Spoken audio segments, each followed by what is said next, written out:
ಈಸಿಯಾಗಿ ಟೊಮೆಟೊ ಚಟ್ನಿನ ಯಾವ ಥರ ಮಾಡ್ಕೋಬೋದು ನೋಡೋಣ ಬನ್ನಿ. ಇಲ್ಲಿ ನಾನು 2 kg ಟೊಮೆಟೊಗೆ 2 ಮುಷ್ಟಿಯಷ್ಟು ಹುಣಸೆಹಣ್ಣು ಹಾಕಿ ಚೆನ್ನಾಗಿ ಬೇಯಿಸ್ಕೊಂಡು, ಅದಾದಮೇಲೆ ಒಗ್ಗರಣೆಗೆ ಸ್ವಲ್ಪ ಜಾಸ್ತಿ ಎಣ್ಣೆನ ಹಾಕಿ ಬೆಳ್ಳುಳ್ಳಿ, ಸಾಸಿವೆ, ಕರಿಬೇವು, 1-2 ಟೇಬಲ್ ಸ್ಪೂನಷ್ಟು ಉದ್ದಿನಬೇಳೆನ ಹಾಕಿ ಚೆನ್ನಾಗಿ ಫ್ರೈ ಮಾಡಿಕೊಂಡು, ಅದಾದಮೇಲೆ ನಾನು ಟೊಮೆಟೊ ಮತ್ತು ಹುಣಸೆಹಣ್ಣು ಏನು ಬೇಯಿಸ್ಕೊಂಡಿದ್ನಲ್ವ ಅದಕ್ಕೆ 1 ಮುಷ್ಟಿಯಷ್ಟು ಬೆಳ್ಳುಳ್ಳಿನ ಹಾಕಿ ಚೆನ್ನಾಗಿ ಗ್ರೈಂಡ್ ಮಾಡ್ಕೊಂಡಿದ್ದೀನಿ ನುಣ್ಣಗೆ. ಅದನ್ನು ಕೂಡ ಇದೆಲ್ಲ ಒಗ್ಗರಣೆ ಬೆಂದ ಮೇಲೆ ಹಾಕಿ ಖಾರಕ್ಕೆ ಎಷ್ಟು ಬೇಕಷ್ಟು ಖಾರದ ಪುಡಿ, ರುಚಿಗೆ ಎಷ್ಟು ಬೇಕಷ್ಟು ಉಪ್ಪು, ಕಲರ್ಗೆ ಒಂದು ಸ್ವಲ್ಪ 1-2 ಟೇಬಲ್ ಸ್ಪೂನಷ್ಟು 3 ಟೇಬಲ್ ಸ್ಪೂನಷ್ಟು ಅರಿಶಿನ ಪುಡಿನ ಹಾಕಿ ಚೆನ್ನಾಗಿ ಒಂದು 1/2 hour ಚೆನ್ನಾಗಿ ಕುದಿಸ್ಕೊಬೇಕು, ಅದನ್ನು ಎಣ್ಣೆ ಬಿಟ್ಕೊಳ್ಳೋ ತನಕ.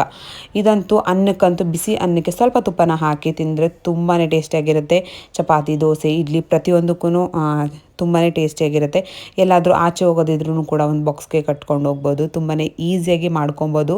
ಒಂದು 6 ಮಂತ್ ನಾವು ಫ್ರಿಜ್ಜಲ್ಲಿ ಸ್ಟೋರ್ ಮಾಡಿ ಇಟ್ಕೊಬೋದು. ಬ್ಯಾಚುಲರ್ಸ್ಗೆ ತುಂಬಾ ಯೂಸ್ ಆಗುವಂತಹ ಒಂದು ರೆಸಿಪಿ ಇದು. ಒಂದ್ಸಲ ಟ್ರೈ ಮಾಡಿ ಹೇಗೆ ಬಂತು ಅಂತ ನನಗೆ ಕಾಮೆಂಟ್ ಮಾಡಿ ಹೇಳಿ.